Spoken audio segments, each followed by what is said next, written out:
మన ప్రభువైన యేసుక్రీస్తు నామములో కూడి వచ్చిన మీ అందరికీ నా హృదయపూర్వక వందనాలు తెలియజేస్తున్నాను. ప్రభునందు ప్రియమైన దేవుని ప్రజలారా, గడిచిన అనేక ఆత్మీయ సందేశాల ద్వారా మీలో చాలామంది దీవించబడ్డారు అని నమ్ముతున్నాను.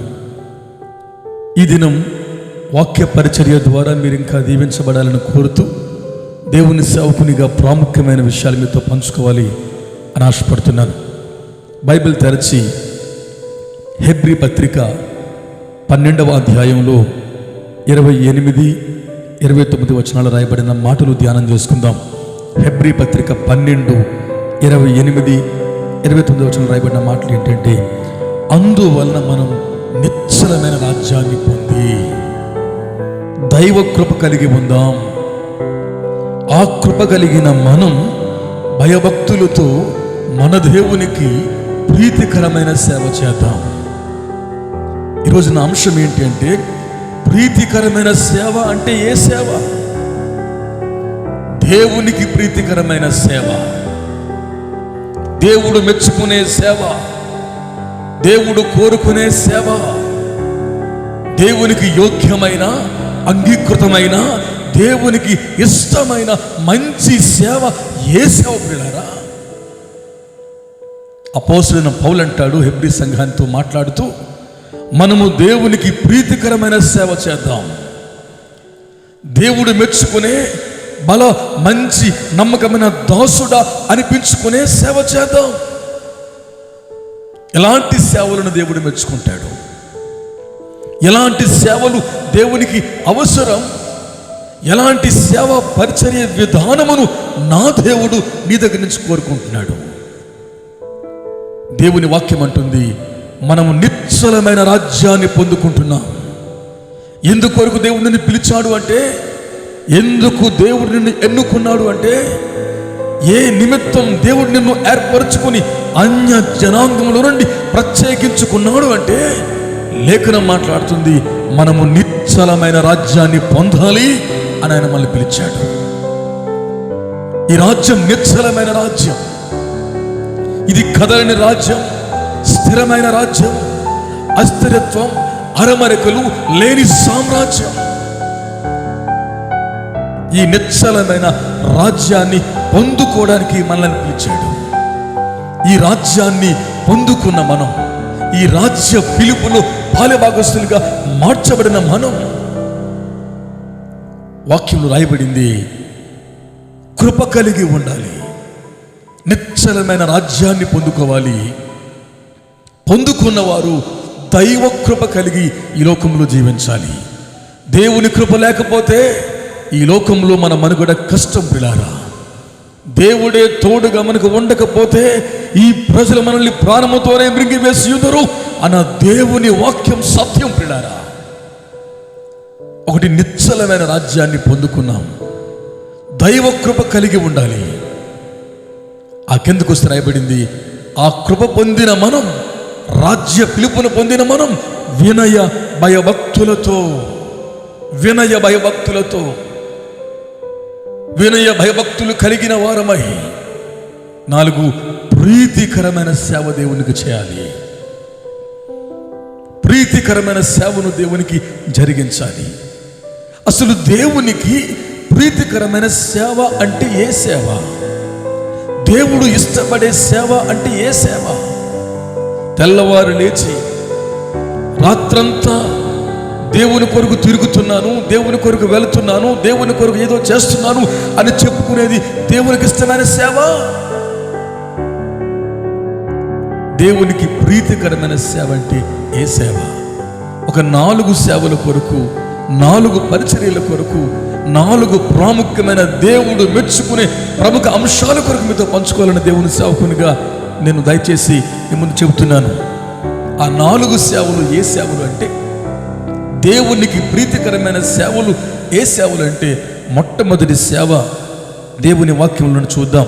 హెబ్రీ పత్రిక 4వ అధ్యాయంలో 16వ వచనం రాయబడిన మాట. హెబ్రీ పత్రిక 4:16. కాబట్టి మనం కనికరించబడుతున్నాం, సమయోచితమైనటువంటి సహకారము కొరకు కృప పొందాలి అంటే ధైర్యముతో కృపాసనం ముందుకు మనం వెళదాం రండి అంటున్నాడు దైవజనుడు. దేవునికి ఏ సేవ ఇష్టమండి? దేవుడు ఏ సేవలను మెచ్చుకుంటాడు? దేవునికి ఎలాంటి సేవ అంగీకృతమైన సేవ అంటే సెమినార్స్ పెట్టేదో, క్రూసేడ్స్ పెట్టేదో, సభలు పెట్టేదో, కూడికలు పెట్టేదో, చర్చిలు కట్టేదో, సహకరించేదో, బిల్డింగ్స్ లేపేదో, కన్స్ట్రక్షన్ చేసేదో, కెపాసిటీగా ముందుకు సాగేదో, క్యాపబిలిటీగా ముందుకు వెళ్ళేదో కాదు. దేవునికి ఇష్టమైన సేవ అంటే ఏ సేవ అంటే వాక్యం మాట్లాడుతుంది, ఆయన కృపాసనము దగ్గరకు వెళ్ళి ఆయన సహకారాన్ని పొంది, ఆయన కనికరాన్ని పొంది అభ్యర్థించే ప్రార్థన సేవ దేవునికి ఇష్టం. ఆయన కృపాసనమును సమీపించు సేవ దేవునికి ఇష్టమైన సేవ. ఈ రోజున ప్రార్థించే సేవను దేవుడు కోరుకుంటున్నాడు. నీ పరిచర్యలో, నీ సంఘములో, నీ కుటుంబంలో, నీ వ్యక్తిగత బ్రతుకులో దేవునికి ఏ సేవ ఇష్టమైన సేవ అంటే ప్రార్థించే సేవ దేవునికి ఇష్టమైన సేవ. అన్నీ చేస్తాం మనం, అన్నీ చేయడానికి టైం ఉంటుంది, కానీ ప్రార్థించడానికి సమయం కుదరదు. తెల్లవారు లేచి రాత్రంతా దేవుని కొరకు ఏదో చేస్తున్నాం అనుకుని ప్రయత్నాలు చేస్తూనే అలసిపోతూ ఉంటాం, కానీ ప్రార్థన విస్మరిస్తూ ఉన్నాం. నేను మరలా జ్ఞాపకం చేస్తున్నాను, busy for God is not important, but busy with God is most important. దేవుని కొరకు నేను తెల్లవారు లేచి రాత్రి వరకు తిరిగాను, ప్రయాసపడ్డాను, నేను ఖర్చు అయ్యాను, నేను ఖర్చు పెట్టాను అని చెప్పుకునే దానికంటే దేవునితో కలిసి సాగే జీవితం దేవునికి ఇష్టం. అది ప్రాముఖ్యం, అది అవశ్యం. దేవుని ప్రజలారా, busy for God is not important, but busy with God is the most important. Martha దేవుని కొరకు, యేసు కొరకు బిజీగా ఉంది, కానీ మరియా యేసుతో బిజీగా ఉంది. నీవు దేవునితో కాదు, నీవు దేవుని సేవలో సాగే వ్యక్తిత్వాన్ని కలిగిన వానిగా, ప్రభు పాదాల దగ్గర నేర్చుకునే వ్యక్తిత్వం కలిగిన వానిగా నువ్వు ఉండాలని ప్రభు కోరుతున్నాడు. ఈ రోజున అన్నీ చేస్తున్నావేమో, ప్రార్థనను మానేస్తున్నావేమో, ప్రార్థనను పక్కన పెడుతున్నావేమో. ప్రార్థించే సేవలు నా దేవుడు నీ దగ్గర నుంచి కోరుకుంటున్నాడు.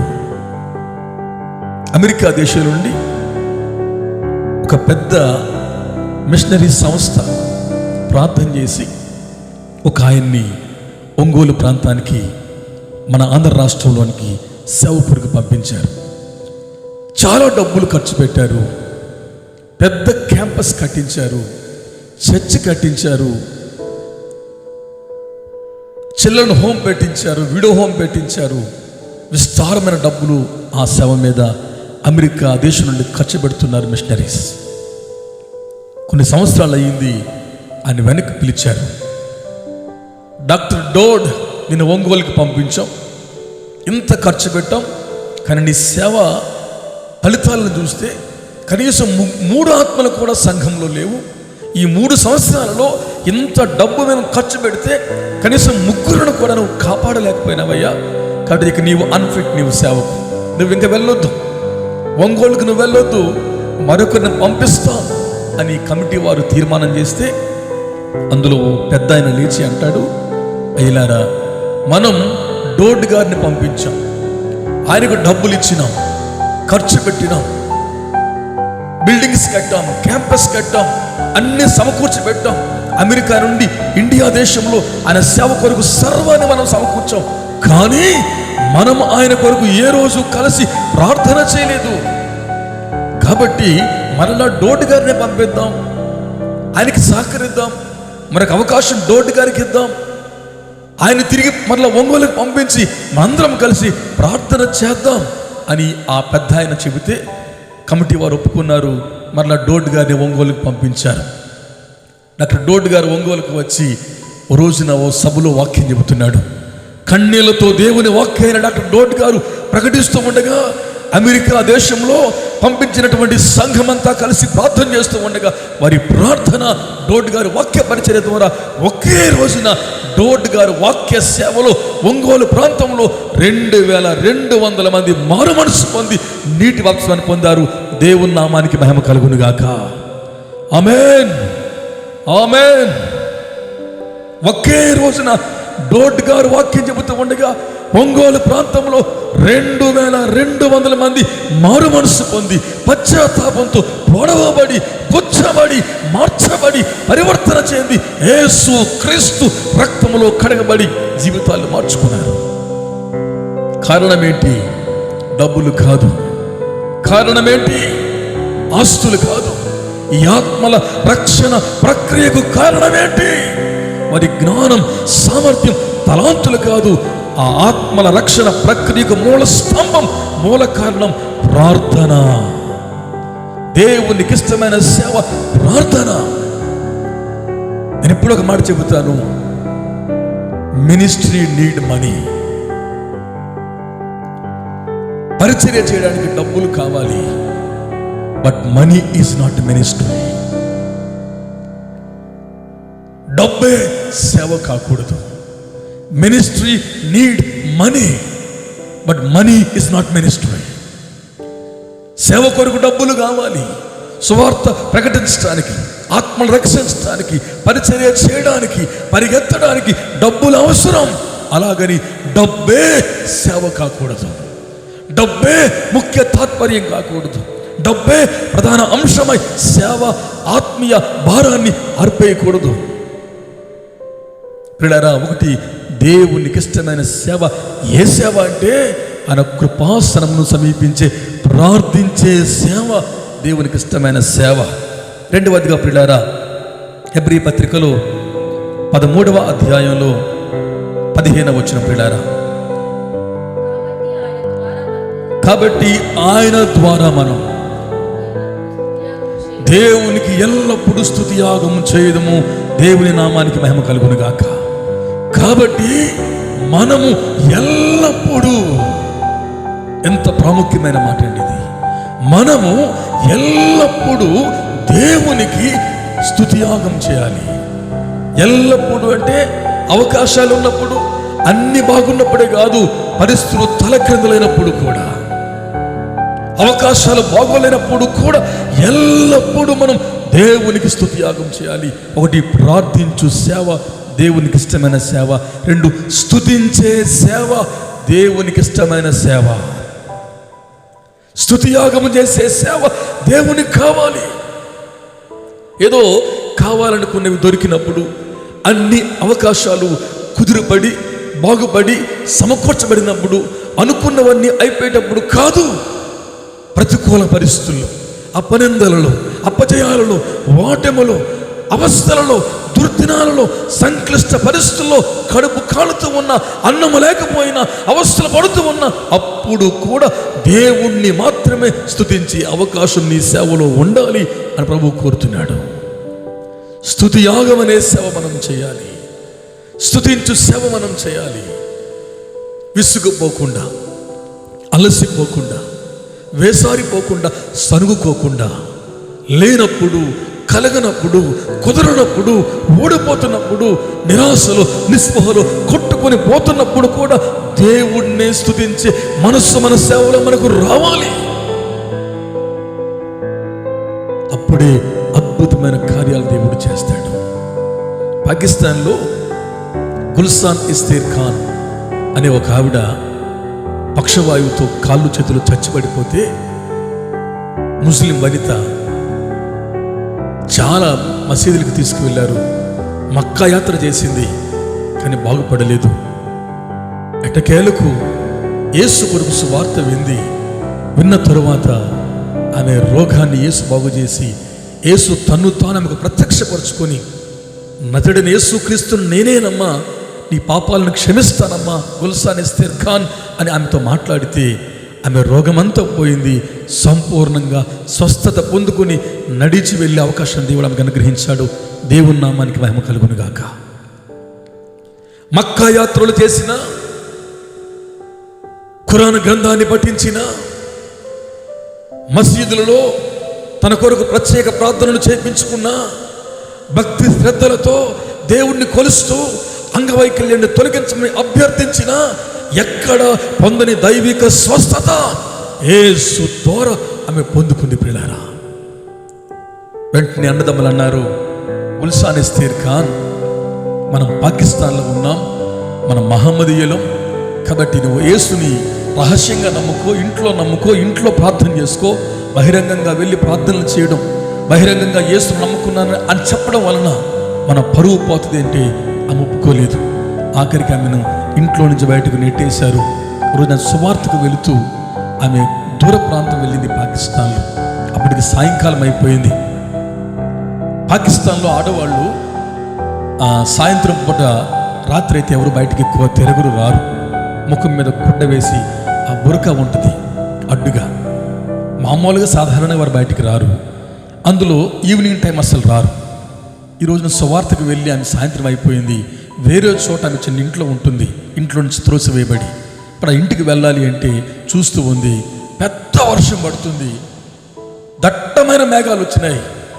నల్లని మేఘాలతో, కారు మబ్బులతో, ఉరుములతో వర్షం పడుతూ ఉంటే పక్కతే ఉండి, ప్రభువా నీ సువార్తకు వచ్చాను, నీ సేవ కొరకు వచ్చాను, ఇప్పుడు నేను నా గృహానికి వెళ్ళాలి అంటే ఈ చిమ్మ చీకటిలో ఈ సాయంకాలం వేళ ఈ వర్షం పడుతున్న దేవాని, ఈ వర్షం కొరకే స్తోత్రం, ఈ మబ్బుల కొరకే స్తోత్రం, ఈ పిడుగుల కొరకే స్తోత్రం, ఈ ఉపద్రవం కొరకే స్తోత్రం, నేను ఒంటరిని అయిపోయాను స్తోత్రం, నేను ఒంటరిగా ఉంటున్నాను స్తోత్రం, స్తోత్రం, స్తోత్రం, స్తోత్రం అని ఆ వర్షములో ఆ స్త్రీ దేవుణ్ణి స్తుతిస్తూ ఉంటే ఓ ఆటో వచ్చి ఆగింది ఆమె ముందు.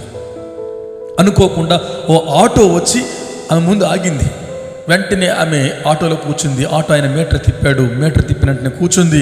అయ్యా పలానా చోటుకి వెళ్ళాలి, దింపండి అంటే వెంటనే తీసుకెళ్ళి ఆమె అక్కడ దింపాడు. డబ్బులు బ్యాగులను తీసేస్తుంది, మీటర్లో ఎంత ఉందని చెప్పేసి. వెంటనే అన్నాడు, అమ్మ నాకు వద్దమ్మ డబ్బులు అని చెప్పేసి. తీసుకో అయ్యా అదేంటి అని ఇస్తూ ఉంటే వర్షం పడుతుంది. వెంటనే ఆయన డబ్బులు తీసుకోకుండా జోరుగా వెళ్ళిపోయాడు. ఆ అరచేయి మీద ఉంది, ఆటో డ్రైవర్ అరచేయి మీద ఏముందంటే అపోస్తలుడైన పేతురు అని రాయబడింది.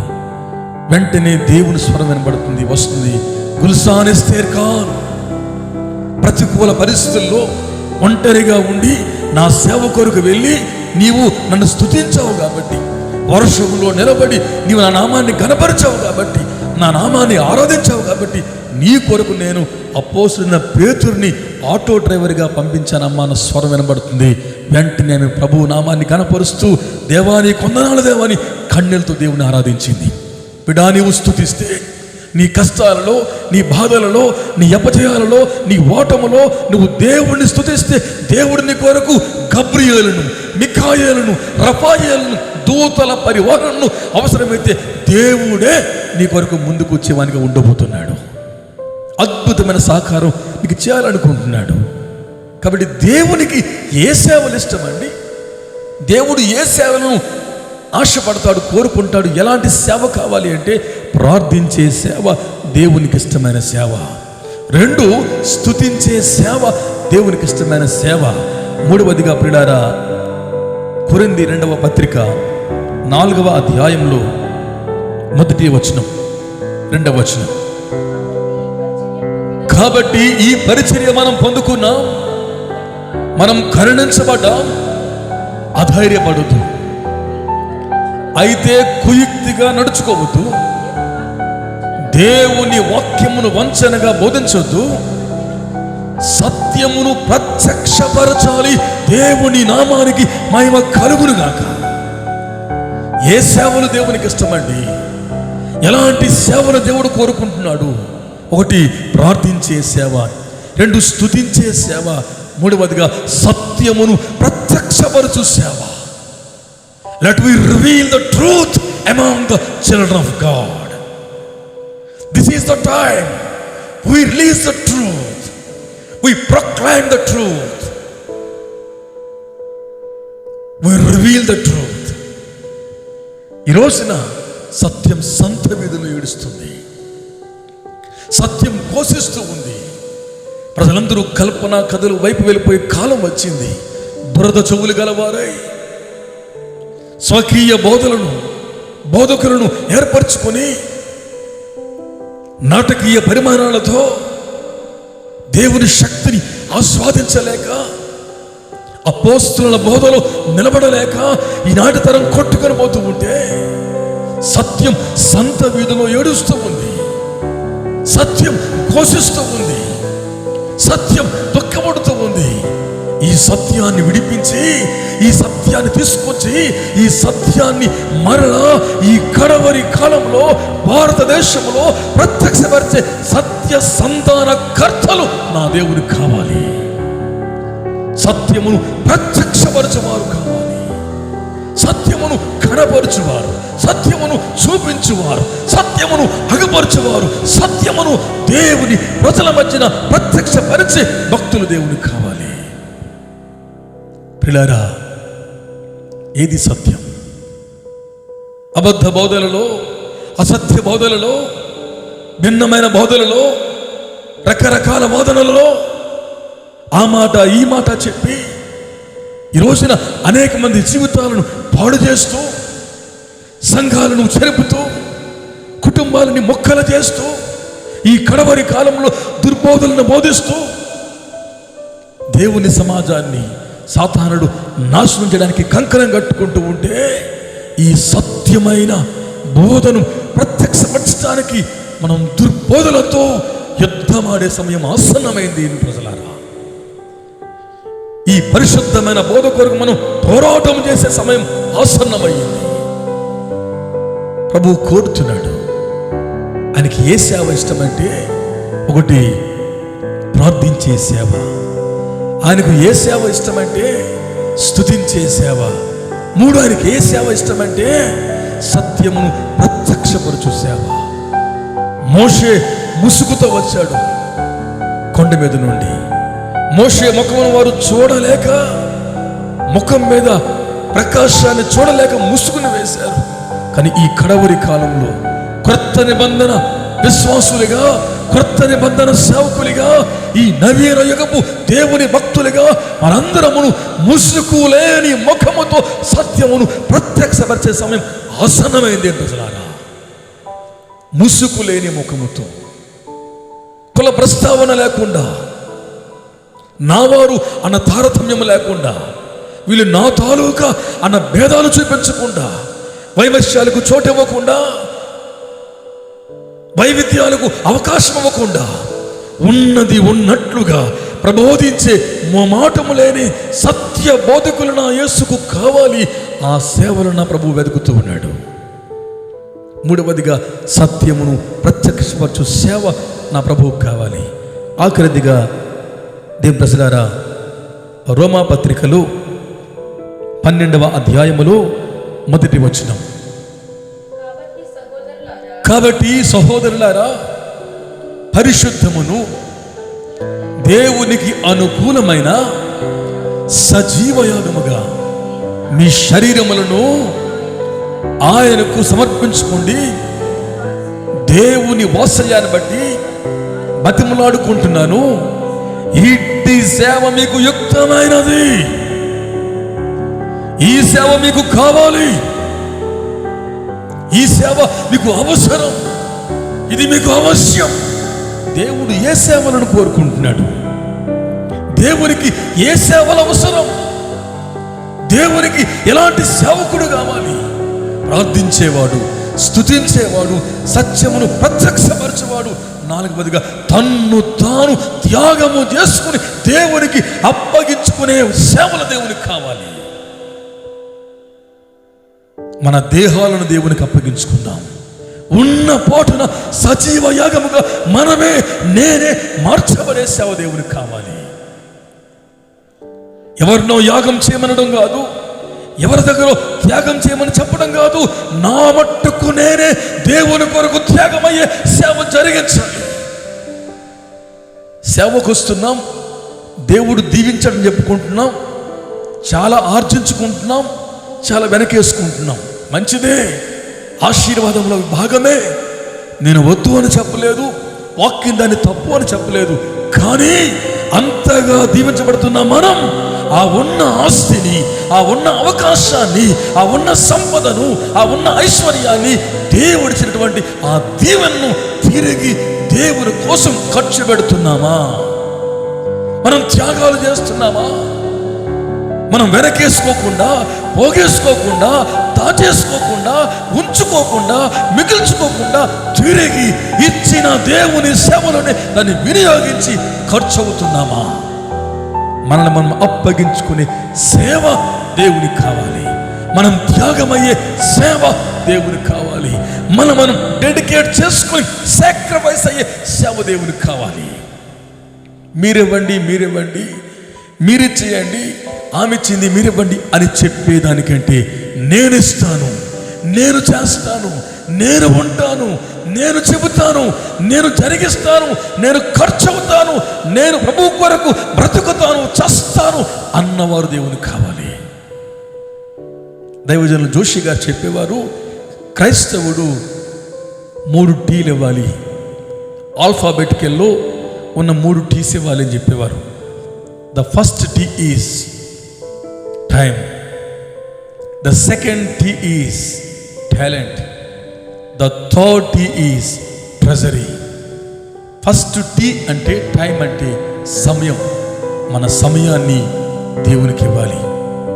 సెకండ్ టీ అంటే టాలెంట్, మనకున్న తలాంతులు, వరాలు, ఈవులు, అవకాశం, బలము, శక్తి, సామర్థ్యం, జ్ఞానం దేవునికి ఇవ్వాలి. The third T is treasury. తలాంతులతో పాటు, సమయంతో పాటు మన డబ్బును కూడా, మన ఆస్తులు కూడా, మన అంతస్తులు కూడా, మన ఐశ్వర్యం కూడా మనం ప్రభువు సేవకు ఖర్చు పెట్టాలి, వినియోగించాలి. ఈ దేశాన్ని స్వార్థీకరణ జరిగించాలి అంటే మనమే ఖర్చు అయిపోవాలి. మనము ఖర్చు పెట్టకుండా, మనము ఖర్చు చేయకుండా, మనం సమర్పించుకోకుండా, మనం త్యాగాలు జరిగించకుండా ఈ దేశం బాగుపడదు, దేశ దశ దిశ మార్చబడదు.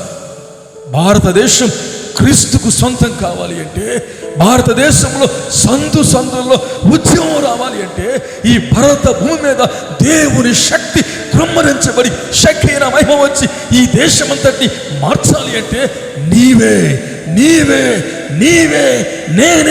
నేనే ఖర్చు అవ్వాలి, త్యాగం అవ్వాలి, సమర్పించుకోవాలి.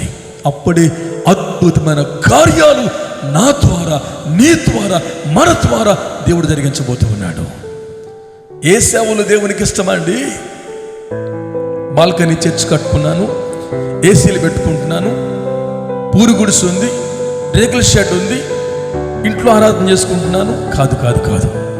ఏ సేవ దేవునికి ఇష్టం? విమానం ఎక్కాను, కార్లో తిరుగుతున్నాను, బంగ్లాలు ఉన్నాయి, బిల్డింగ్లు ఉన్నాయి, బ్యాంక్ బ్యాలెన్స్ ఉంది. కాదు. ఏ సేవ దేవునికి ఇష్టమండి? 10 మంది సంతానం ఉంది, 1000 మంది సంఘం ఉంది అన్న సేవలు కాదు. ఏ సేవ దేవునికి ఇష్టమైన సేవ అంటే ప్రార్థించే సేవ, స్తుతించే సేవ, సత్యమును ప్రత్యక్షపరచు సేవ, మనము త్యాగమై దేవుని కొరకు సమర్పించుకుని సజీవమైన యాగమయ్యే సేవ. ఇట్టి సేవ దేవునికి యుక్తం, దేవునికి కావాలి, అదే మనం చేయాలి. అలాంటి మహాకృప దేవుడు మనకిచ్చి ఈ దేశాన్ని మన ద్వారా, మన సేవల ద్వారా బ్రతికించి కాపాడాలని ప్రార్థన చేసుకుందాం. పిల్లారా, అందరూ కళ్ళు మూసుకుందాం, ప్రార్థన చేసుకుందాం. ప్రియా దేవుని ప్రజలారా,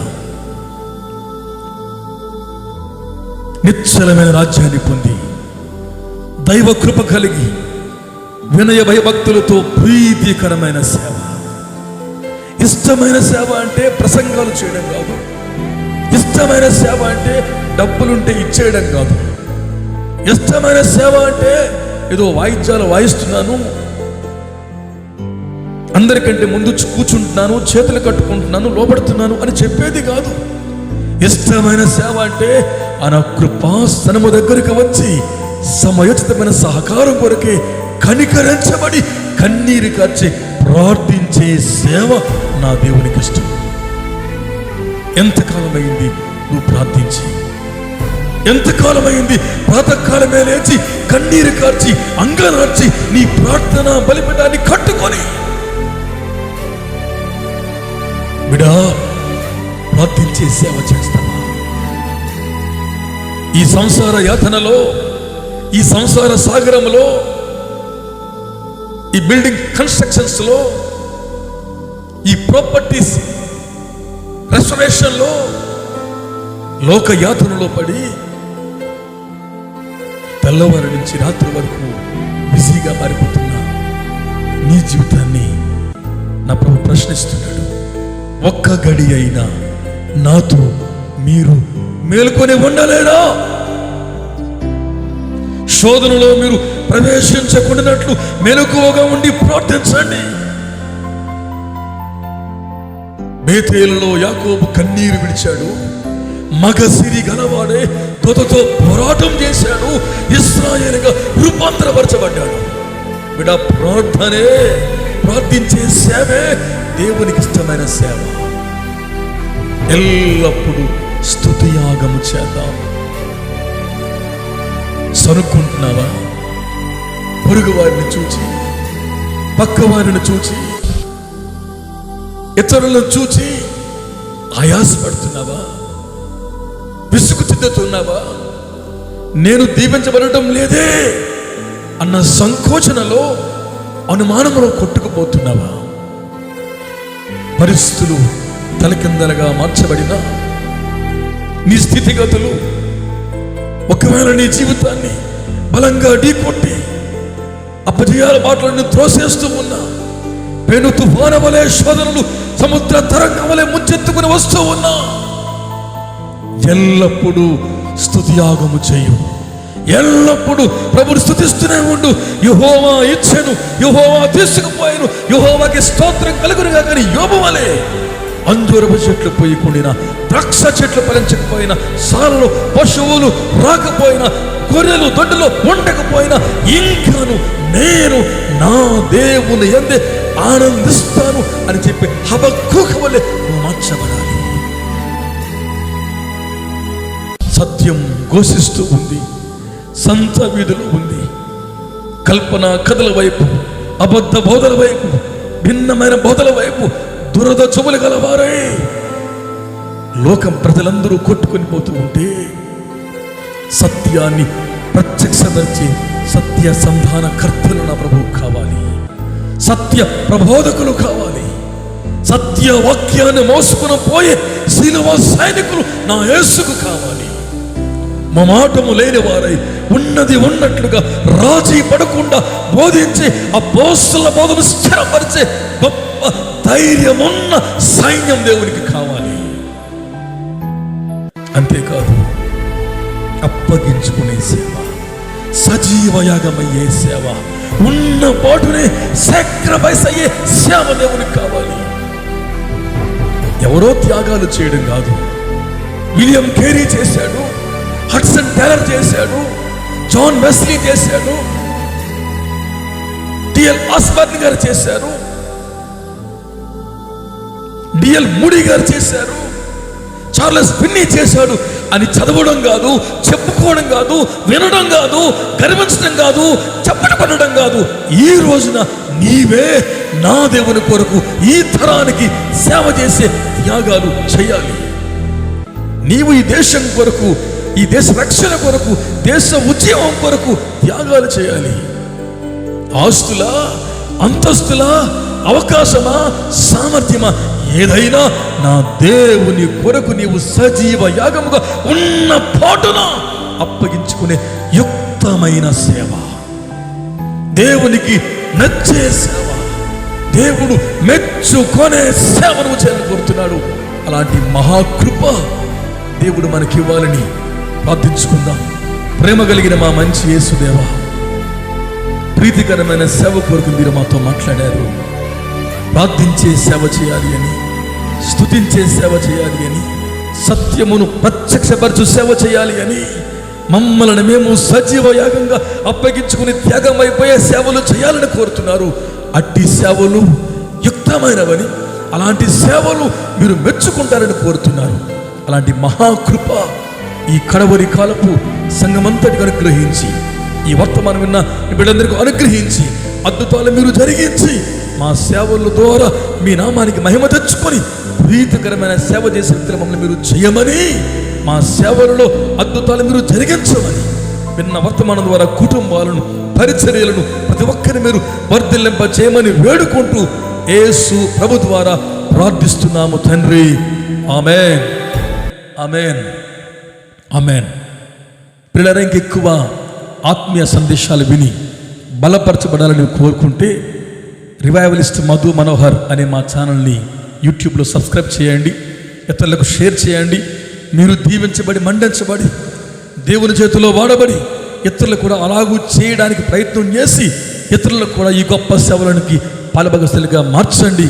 తద్వారా మహాదేవుని మహాకృప మీకు సర్వదా తోడి ఉండును గాక. Amen. May God bless you all. Shalom.